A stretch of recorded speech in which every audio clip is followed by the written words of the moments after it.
ತೀರ ಹುಡುಕಿ ನೇರ ನೋಡಿ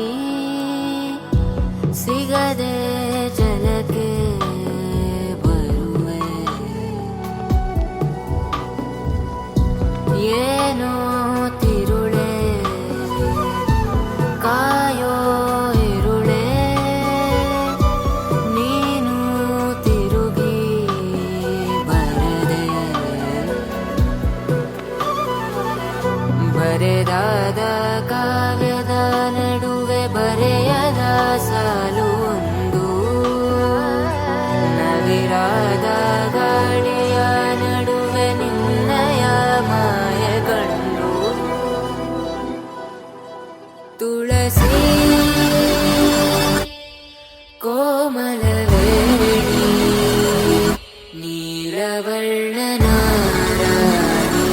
ನಿತ್ಯ ಕಲ್ಯಾಣಿ.